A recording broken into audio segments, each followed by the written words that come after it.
wabarakatuh. Saya Niken Auliatul Faizah, NIM 167. Di sini akan menjelaskan memaparkan apa itu analisis KI dan KD Bahasa Indonesia.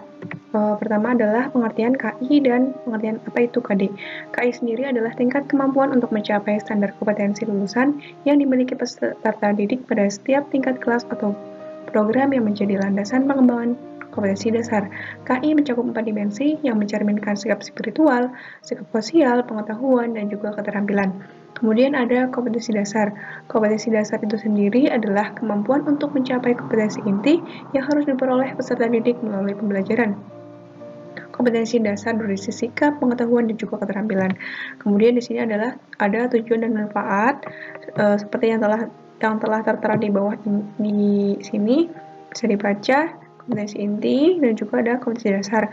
Kemudian kita langsung saja analisis KI dan KD pada buku guru Permendikbud edisi revisi 2018. Di sini saya mengambil kelas 4, tema 3, subtema 1 yang berKD 3.3 dan 4.3. 3.3 mari kita lihat berbunyi menggali informasi dari seorang tokoh melalui wawancara menggunakan daftar pertanyaan. Kemudian KD 4.3 berbunyi melaporkan hasil wawancara menggunakan kosakata baku dan kalimat efektif dalam bentuk teks tulis. Kita untuk KD 3.3 dan 4.3 terdapat pada pembelajaran 1, pembelajaran 2 tidak terdapat, kemudian pada pembelajaran 3, pembelajaran 4, 5 tidak ada, kemudian ada pembelajaran 6. Kita lihat pada pembelajaran 1 terdapat pada halaman 6, kita lihat. Nah, ini adalah penampakan halaman untuk kegiatan 3.3. Kemudian ini untuk penampakan KD 4.3. Kemudian di sini jelaskan ada membuat pertanyaan. Di sini juga lagi-lagi untuk membuat pertanyaan. Kemudian ada pembelajaran ketiga itu pada halaman 28. Kita lihat di sini juga tertera, kemudian di sini juga iya. Lagi-lagi juga pertanyaan untuk mempersiapkan wawancara. Kemudian pada pembelajaran 4 halaman 37 kita lihat. Nah, ini dia sudah ya. Kemudian sama ini antara 37. Kemudian pembelajaran 5 tidak ada. Kemudian kita ke pembelajaran ke-6. Terlihat pada halaman 50. Kita lihat melihat kembali pertanyaan yang telah mereka sortir pada pertemuan sebelumnya. Nah, ini berkelanjutan antara halaman 50 kemudian halaman 51. Nah, selanjutnya kita akan ke analisis KI dan KD pada buku siswa.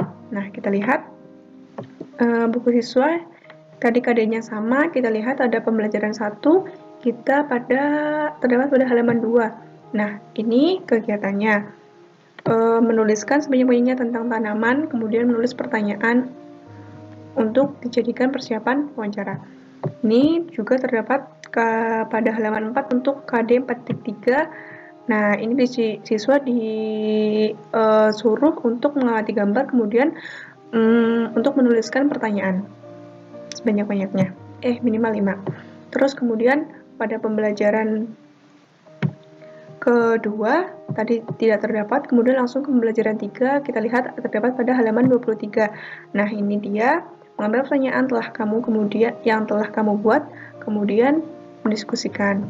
Nah, selanjutnya pada KD 4.3 juga terdapat pada halaman sama ya, 23. Kemudian untuk pembelajaran 4 kita lihat pada halaman 29, ini juga sama. Mari kita lihat. Nah, ini siswa diperintahkan untuk lihat kembali pertanyaan, kemudian memilih mengelompokkan pertanyaan berdasarkan kriteria yang telah dipaparkan. Nah, kemudian pada pembelajaran 5 tidak tertera pembelajaran bahasa Indonesia untuk KD ini. Nah, selanjutnya untuk pembelajaran terakhir yaitu pembelajaran 6 terlihat pada halaman 43. Nah, ini pertanyaannya. Pertanyaan telah kamu sortir, kemudian lakukan wawancara. Ya, ini juga ya. Untuk halaman 44, untuk KD 4.3 kita lihat. Nah, sepertinya ini juga sama seperti pada kegiatan di buku guru tadi. Nah, kesimpulannya dari 2 analisis KIKD pada buku siswa dan buku guru terdapat kesamaan. Nah, terjadi KIKD juga sudah diterapkan pada kedua buku tersebut dan tidak ada kejanggalan. Nah, terima kasih. Selanjutnya akan dijelaskan oleh teman saya. Bismillahirrahmanirrahim, saya lanjutkan. Nama saya Nadia, NIM 181. Pada kesempatan kali ini saya mendapat bagian analisis materi ajar muatan pelajaran bahasa Indonesia. Sama seperti rekan saya juga menganalisis materi ajar bahasa Indonesia kelas 4, tema 3, subtema 1. Sebelum kita masuk ke analisisnya, alangkah baiknya kita kenalan dulu sama materi ajarnya. Pasti banyak yang bertanya, materi ajar itu apa sih? Nah, di sini disebutkan bahwa materi ajar adalah sarana belajar yang digunakan di sekolah untuk menunjang suatu program pengajaran yang sesuai dan serasi. Dengan kata lain, bahan ajar ini harus disusun dan dirancang sesuai dengan kaidah atau standar operasionalnya, karena akan digunakan oleh siswa dan guru sebagai acuan, pedoman, atau panduan dalam proses belajar mengajar. Nah, tujuannya apa sih menganalisis materi ajar ini? Dalam muatan bahasa Indonesia sendiri, tujuan analisisnya itu untuk mengidentifikasi apakah di dalam buku ajar guru dan buku ajar siswa ini terdapat materi bahasa Indonesia yang sudah atau yang belum memuat keterampilan berbahasa, kebahasaan, dan sastra. Nah, keterampilan bahasa itu meliputi empat unsur. Yang pertama itu ada menyimak, terus ada berbicara, membaca, dan menulis. Kemudian kebahasaan itu contohnya seperti frasa, terus kata sambung, dan sebagainya. Kemudian sastra itu contohnya seperti drama, cerita rakyat, kemudian prosa, macam-macam prosa, dan sebagainya. Langsung aja kita masuk ke analisisnya. Nah, di sini ada analisis buku siswa pada subtema 1, pembelajaran 1, ada di bahasa Indonesia, muatan pelajaran bahasa Indonesia itu ada di pembelajaran 1, pembelajaran 3, pembelajaran 4, dan pembelajaran 6. Kemudian di sini juga udah ada unsur materinya, ada menyimak, berbicara, membaca, menulis, kebahasaan, dan sastra. Sama seperti buku siswa, buku guru juga seperti itu. Ada 6 aspek atau 6 unsur. Kemudian ini adalah analisis materinya. Di dalam pembelajaran pertama itu membaca ada di halaman 3 dan di halaman 5. Kemudian ada menulis, kemudian ada menyimak, berbicara, dan menulis pada halaman 5. Kemudian ada berbicara dan menulis pada halaman ke-6. Kemudian pada pembelajaran ketiga itu ada membaca di halaman 20, kemudian ada membaca di halaman 21, kemudian ada menulis dan berbicara di halaman 23. Nah, ini udah masuk ke pembelajaran keempat, itu ada berbicara dan menulis, ada di halaman 29 dan 30. Kemudian ini sudah termasuk pembelajaran ke-6. Nah, di pembelajaran ke-6 ini ada berbicara dan menulis pada halaman 43, kemudian ada membaca di halaman 44. Kita masuk ke buku guru. Nah, di buku guru ini ada menulis di halaman 6 sampai 8, terus ada membaca di halaman 5, kemudian ada berbicara di halaman 8.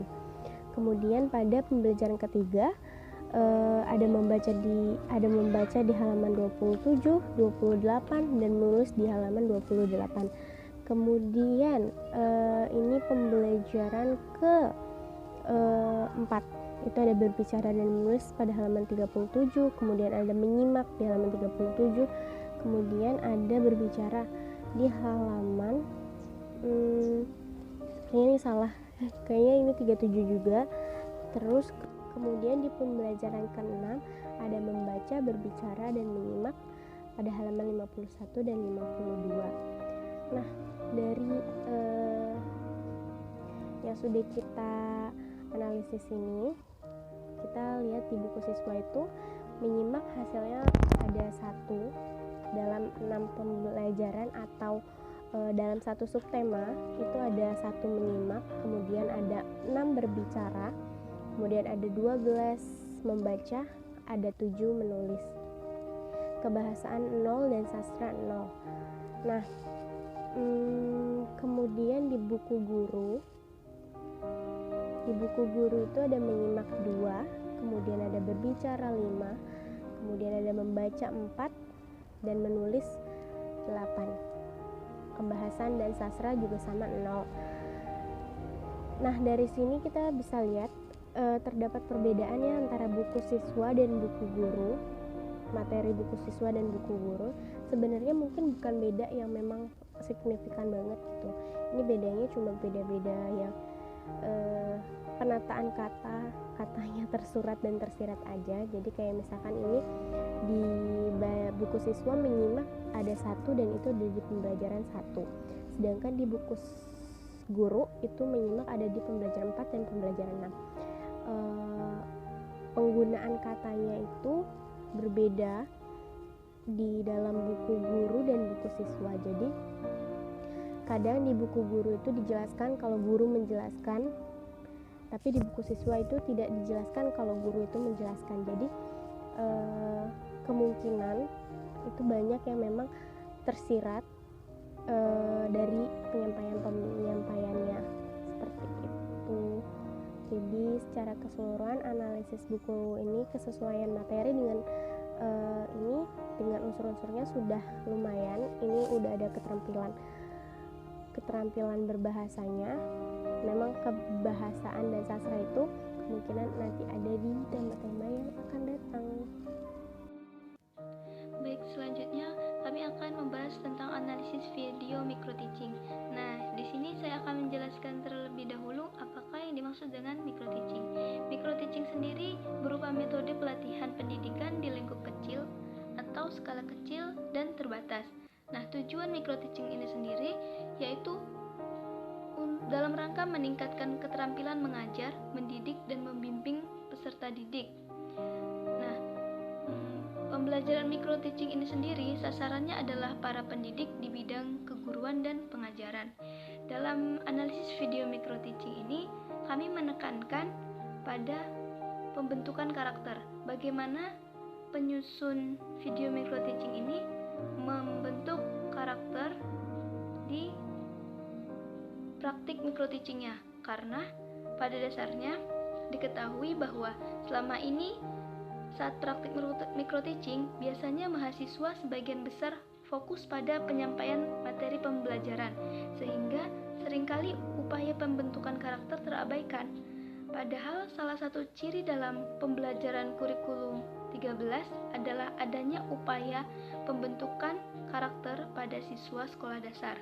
Nah, untuk itu saya akan menjelaskan terlebih dahulu apa itu pendidikan karakter. Nah, pendidikan karakter ini adalah usaha menanamkan kebiasaan-kebiasaan yang baik sehingga peserta didik mampu bersikap dan bertindak berdasarkan nilai-nilai yang telah menjadi kepribadiannya.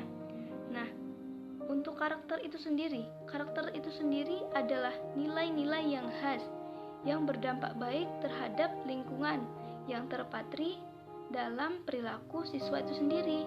Nah, nantinya dengan pembentukan karakter itu, dari proses belajar tersebut, maka terbentuklah karakter atau nilai yang khas terlihat pada siswa, pada perilaku siswa.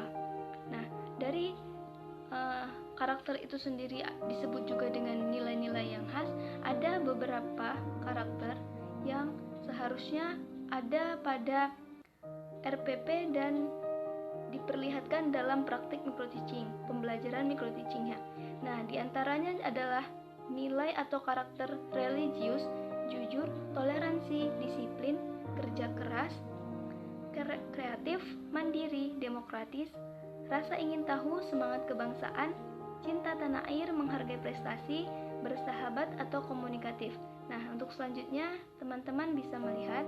Nah, untuk itu pada video analisis ini kami menggunakan video analisis dengan penyusunnya adalah Mbak Rosi Tania Fitri Maharani. Nah, di dalam video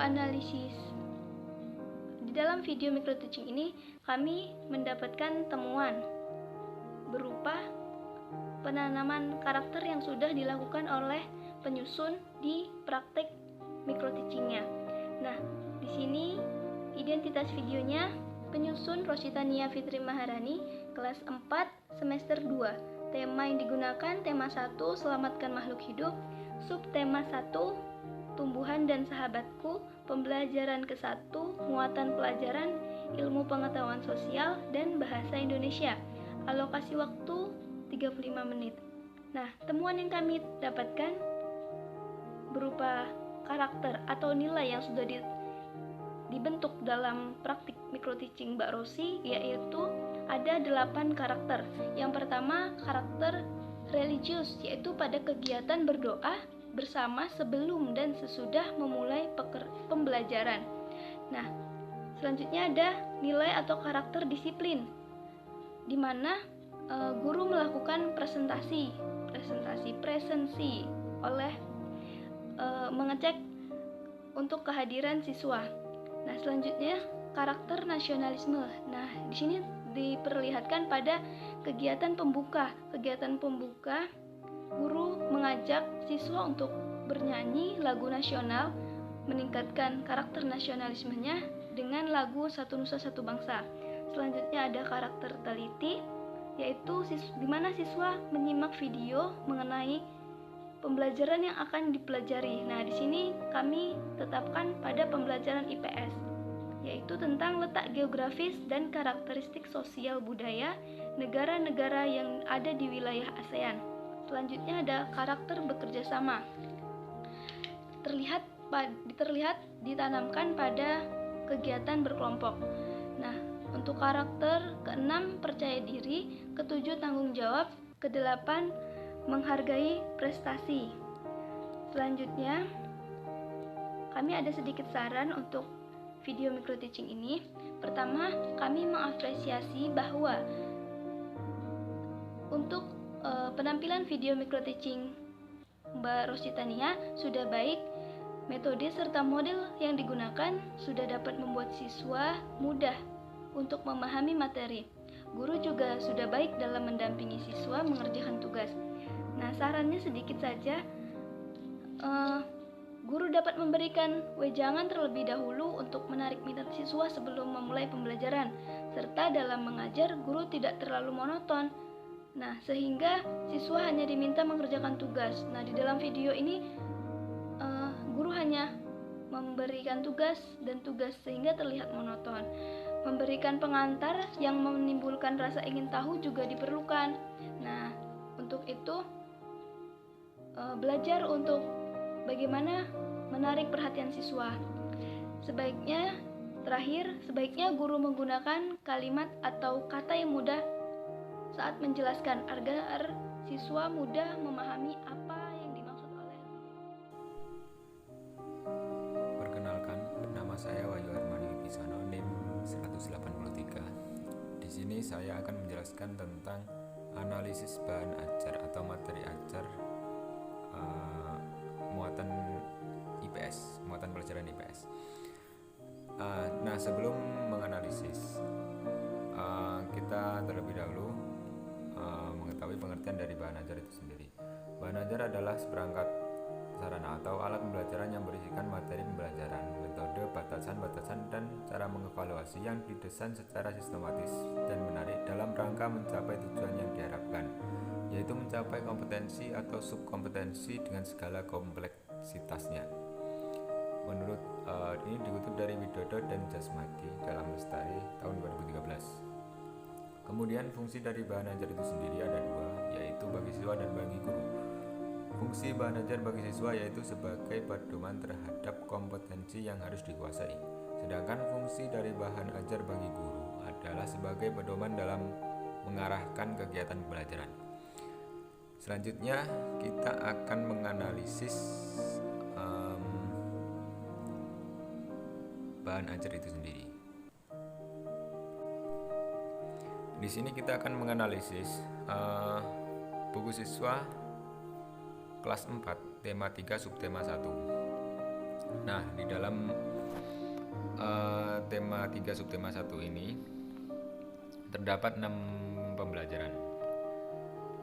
Tetapi hanya ada 2 muatan pelajaran IPS yang terdapat dalam subtema 1, yaitu pada pembelajaran pertama dan pembelajaran kelima. Nah, untuk pembelajaran pertama sendiri, kegiatan pembelajaran yang disajikan sesuai dengan target KD 3.1 dan KD 4.1, indikator dan tujuan pembelajaran. Kemudian yang pembelajaran kelima juga kegiatan pembelajaran yang disajikan sesuai dengan target KD 3.1 dan KD 4.1, indikator dan tujuan pembelajaran. Nah, kita akan melihat buktinya di dalam buku siswa. Nah, sebelum kita ke buku siswa, kita membuka buku guru dulu. Nah, di sini ada kompetensi dasarnya, yaitu di 3.1 mengidentifikasi karakteristik ruang dan pemanfaatan sumber daya alam untuk kesejahteraan masyarakat dari tingkat kota, kabupaten sampai tingkat provinsi. Kemudian 4.1 menyajikan hasil identifikasi karakteristik ruang dan pemanfaatan sumber daya alam untuk kesejahteraan masyarakat dari tingkat kota atau kabupaten sampai tingkat provinsi. Nah, kita akan membuka buku siswa. Nah, pada pembelajaran pertama, di sini ada bacaan dan siswa disuruh membaca. Di sini topiknya adalah tentang sumber daya alam di Indonesia, yaitu padi. Nah, kemudian siswa disuruh menjawab pertanyaan dan disuruh mencari tanaman di sekitarnya. Kemudian dituliskan manfaatnya dalam kehidupan sehari-hari di kolom tersebut. Kemudian di sini ada gambar. Siswa disuruh memasang gambar di sini sumber daya alam, dan kemudian berdiskusi dengan temannya. Di sini juga bisa dilihat sumber daya alam. Ini merupakan tempat-tempat dari sumber daya alam yang ada. Nah, kemudian di sini dituliskan ini untuk pembelajaran pertama. Untuk pembelajaran ke-5, di sini ada dua tanaman, yaitu padi dan teh, yang sangat umum di Indonesia dan merupakan sumber daya alam yang ada di Indonesia.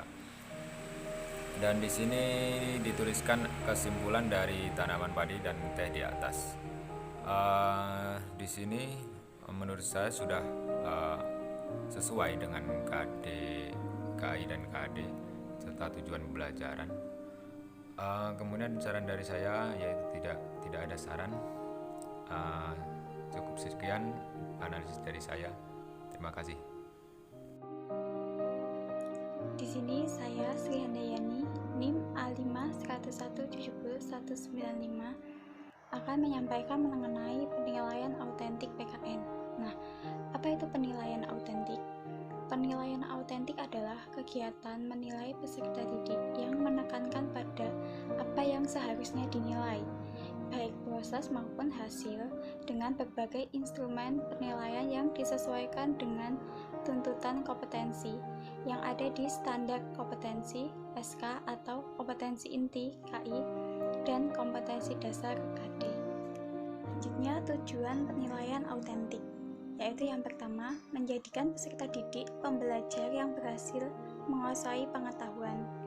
Yang kedua, melatih keterampilan peserta didik menggunakan pengetahuannya dalam konteks kehidupannya. Selanjutnya, yang terakhir, memberikan kesempatan siswa menyelesaikan masalah nyata. Lalu, unsur-unsur dalam penilaian autentik, yaitu yang pertama, objektif. Penilai tidak dipengaruhi oleh subjektivitas penilai. Selanjutnya, terpadu. Berarti, penilai oleh pendidik dilakukan secara terencana, menyatu dengan kegiatan pembelajaran dan berkesinambungan. Selanjutnya ada ekonomis, berarti penilaian yang efektif dan efisien dalam perencanaan, pelaksanaan, dan pelaporannya.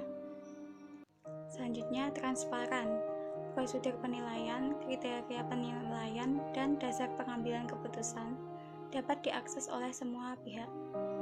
Selanjutnya akuntabel, penilai dapat dipertanggungjawabkan, baik dari segi teknik, prosedur, maupun hasilnya. Selanjutnya edukatif, berarti mendidik dan memotivasi. Di sini saya menganalisis penilaian RPP milik Saudari Rofiko Budiono, kelas 6, semester 1, dengan KDPKN 3.1 menganalisis penerapan nilai-nilai Pancasila dalam kehidupan sehari-hari.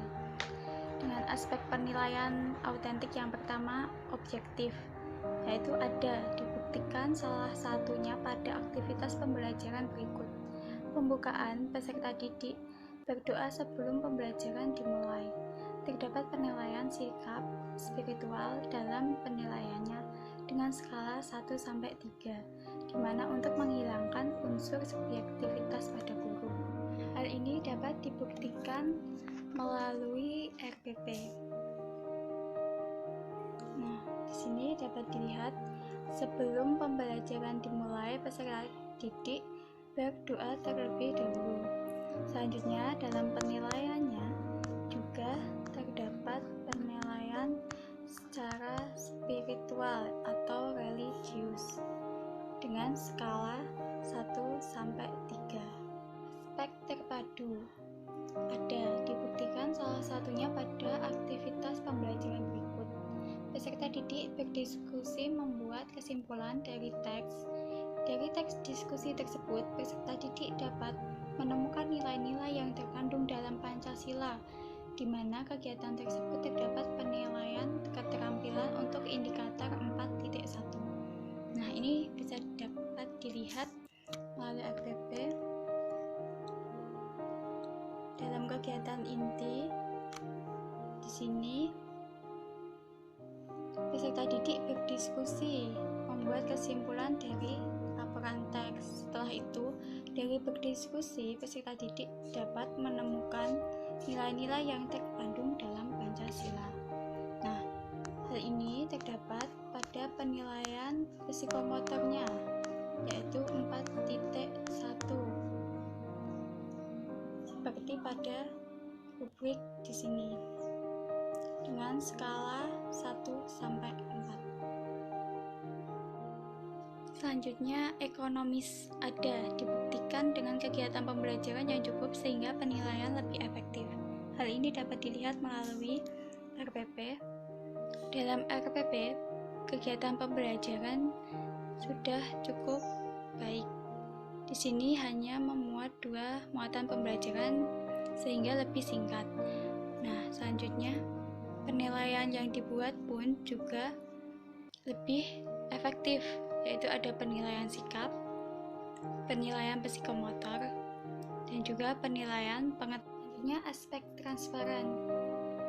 Dalam RPP ini tidak transparan penilaiannya, karena dalam prosedur penilaian, kriteria penilaian, dan dasar pengambilan keputusan tidak dapat diakses oleh semua pihak, hanya dapat diakses oleh guru, sedangkan peserta didik tidak dapat mengaksesnya. Selanjutnya, akuntabel. Penilaian dapat dipertanggungjawabkan baik segi teknik, prosedur, maupun hasilnya. Nah, dari penilaian yang ada ini, dari aspek sikap, psikomotor, dan pengetahuan ini dapat dipertanggungjawabkan oleh guru yang bersangkutan. Selanjutnya, edukatif, yaitu edukatif. Dalam penilaian dapat mendidik dan memotivasi peserta didik dan guru untuk terus meningkatkan pemahaman. Karena melalui penilaian ini, peserta didik dan guru akan mengetahui sejauh mana keberhasilan proses